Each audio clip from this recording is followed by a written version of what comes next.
Bonjour à tous et bienvenue sur ma chaîne, j'espère que vous allez bien. On se retrouve pour une autre vidéo sur cette chaîne et vous avez vu, le thème risque de vous plaire parce que je parle de frugalité.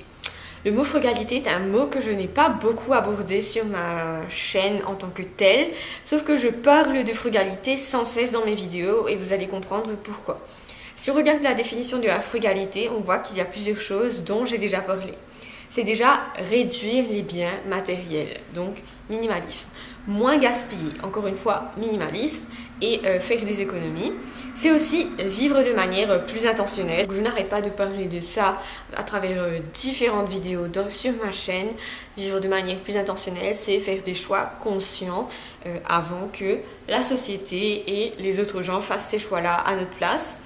Et enfin, c'est dessiner une vie à son image, donc en faisant des choix conscients. Qu'est-ce que la frugalité n'est pas? La frugalité, c'est pas la pauvreté, c'est pas l'austérité, c'est pas se serrer la ceinture pour rien.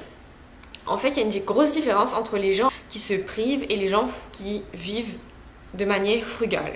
Les gens qui sont radins, en fait, ils essayent d'investir du temps pour économiser le moindre centime. Alors oui, c'est bien dans le principe, mais des fois, ça ne vaut pas toute l'énergie qu'on y met. Les gens qui sont frugaux vont mettre, eux, le temps et l'énergie que dans les choses qui sont importantes pour eux. Par exemple, quelqu'un qui aime le running, quelqu'un de frugal qui aime le running ne va pas aller acheter des chaussures d'occasion parce que cette personne va comprendre que les chaussures, c'est hyper important et c'est important pour la santé, donc va investir l'argent nécessaire pour avoir de bonnes chaussures.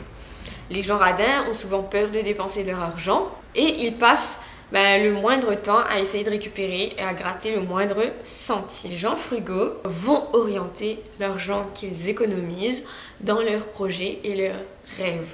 Je ne sais pas vous, mais moi j'aspire plus être quelqu'un de frugal que quelqu'un de radin, même si vous savez que j'ai tendance à passer de l'autre côté. Toute la différence est dans la valeur. Les gens radins accordent de l'importance au prix, les gens frugaux accordent de l'importance à la valeur que ça apporte à leur vie. J'ai choisi de vous montrer dans cette vidéo les grands principes et comment vous pouvez faire grosso modo pour avoir une vie plus frugale.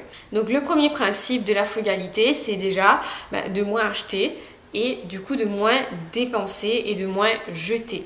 Quand tu achètes trop, tu remplis des besoins qui ne sont pas nécessaires en fait et du coup tu as plus envie de jeter des choses. Quand on jette plus de choses, on gaspille parce qu'on a acheté trop de choses qui ne correspondent pas à ses besoins et ça entraîne un cercle vicieux de la consommation, du consumérisme et comme je vous dis toujours, c'est hyper mauvais pour le portefeuille et pour la vie tout simplement. Le deuxième principe de la frugalité, c'est de dépenser chaque euro de manière consciente. Dépenser chaque euro de manière consciente, ça veut dire je choisis les magasins où je vais dépenser mon argent. Vous pouvez aussi choisir par exemple d'avoir que des loisirs gratuits, de ne pas être inscrit à la gym, de dire voilà, je ne veux pas que mon argent aille dans une salle de gym, je vais trouver des alternatives à des choses payantes. En général, les gens qui vivent dans la frugalité vont choisir des services qui leur correspondent. Par exemple, vous pouvez commencer par changer votre fournisseur d'énergie ou sinon résilier tous les abonnements que vous n'utilisez pas, par exemple aux chaînes de télévision que vous ne regardez jamais, vous savez l'abonnement super cher qu'on paye à chaque fois, que vous payez chaque mois pour avoir 100 000 chaînes dont la moitié vous ne connaissez même pas. Un autre grand principe, c'est d'être prévoyant. Ça rejoint le fait de comprendre où chaque euro va. Être prévoyant, ça veut dire qu'on va réduire en fait la probabilité que son argent aille n'importe où.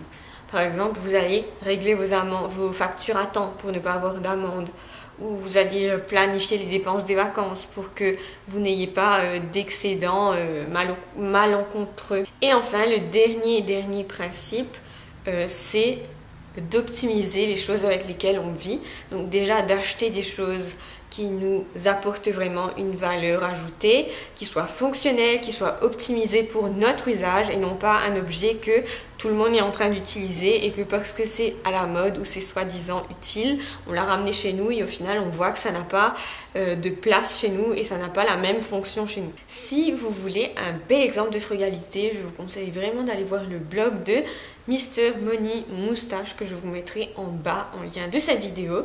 C'est un gars qui du coup grâce à la frugalité a réussi à prendre sa retraite à l'âge de 30 ans sans sans vraiment faire de quelque chose de particulier, sans avoir eu à investir ou quoi que ce soit, et qui vit maintenant de son blog. Donc je vous conseille vraiment ce blog, c'est un blog référence dans le domaine des finances personnelles et je pense que vous allez trouver ça utile. Par contre, je vous préviens, c'est en anglais, donc si vous n'êtes pas fan de l'anglais, ça va pas vous parler. Bon, du coup, en fait, il s'avère que j'ai oublié de faire la fin de la vidéo. En fait, j'ai fait plusieurs fois la partie principale et du coup, j'ai oublié de faire la fin. Donc, j'espère que vous avez aimé cette vidéo. Après, n'oubliez pas que ce sont des choses que j'ai trouvées moi. Du coup, vous n'allez pas forcément retrouver les mêmes choses sur différents blogs ou sur différentes chaînes. Grosso modo, c'est un petit peu les résumés des choses que moi j'ai apprises. Donc, il n'y a pas de souci si vous trouvez d'autres choses. Voilà. Si vous avez aimé cette vidéo, n'oubliez pas de mettre un j'aime dessus et d'aller vous abonner à mon mail l'inspiration du dimanche si ce n'est pas déjà fait, c'est super important. Ensuite, je vous dis à la semaine prochaine et en attendant, prenez soin de vous.